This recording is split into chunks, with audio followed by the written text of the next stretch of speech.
Great, so I'm just going to show you a video to do the hypopressive breathing. So there's obviously you can do hypopressive breathing in lots of different positions, but the one I'm going to show you is one of the simplest. So you're going to start off in a reclined position, so lying down, and knees are going to be bent. So you want to first start off with finding your neutral pelvis. So I'm taking my hands, I'm going to kind of form like a diamond with my hands. So that way my thumbs are just along the top part of my pelvis, and then my fingers are right where my pubic bone is located. So you can allow your hips to shift back and forth, so that way you can feel somewhere between where you have an anterior tilt, you have a posterior tilt, and you're somewhere in the middle to find neutral spine. So you're going to maintain and hold that. Then you're going to walk your feet slightly forward without changing the position of your pelvis. And then you're going to dorsiflex or bring your toes so they're pointing towards your shins. And you're going to lightly press your heels in towards the floor, okay? So you should start to feel all of your muscles turning on here. And then I'm going to start off with bringing my arms out.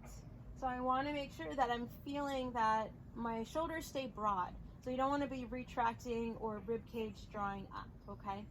So for the purpose of this, I'm just going to lift my shirt up, so that way then when I do the hypopressive, you can actually see what my rib cage is doing. I'm going to drop this a little bit, okay? So I'm opening the arms out, and then I'm going to bring them up, okay? So my elbows are bent, and then the palms of my hands are pointing up towards the ceiling. Or sorry, not towards the ceiling, they're pointing out towards the sky because I'm outside. So they're pointing up towards the sky. And so again, as I'm doing this, I'm maintaining a broad contact with my shoulders. So they're pressing in towards the floor. So again, I'm not arching through my spine and keeping everything drawn down. And then you want to make sure that you're keeping this super active, okay? So elbows continue to stay bent, continue to keep those shoulders broad. So I'm going to move. You're going to move through 3 cycles of breath. So when I do the last one, I won't be able to talk, okay? But you're going to take a full inhale. As you inhale, you're rounding. You feel for movement of the rib cage. So you should feel like it's inflating like a balloon. So I'm inhaling here. And then as I exhale, when I exhale, I'm lengthening. So I'm going to think like if there was a hand on the top of your head, that you're pushing that head up towards that hand, so you feel like your spine is lengthening. So we'll do that again. Again, taking an inhale. And again, exhaling here. And you're exhaling out through the mouth. Again, taking another inhale through the nose. And exhaling out through the mouth. At the end of that exhale, you're going to prepare. You're going to close the glottis.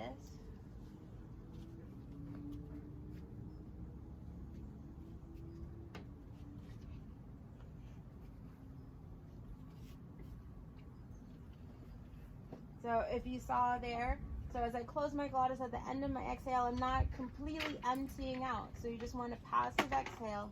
I close the glottis. So I'm not taking in any breath through my body.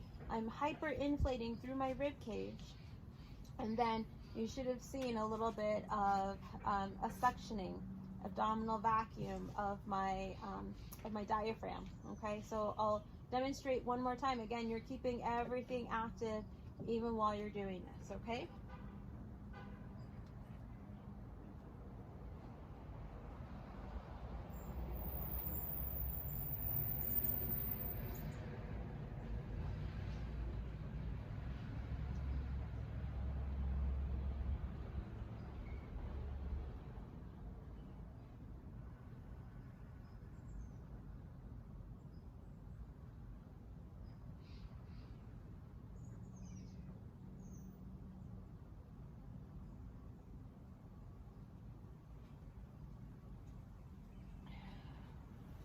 So when you're holding your breath during that breath hold, it should probably be about 2 to 3 breaths. So whatever you feel is enough for you to be able to do without feeling like you have to then struggle to bring breath in.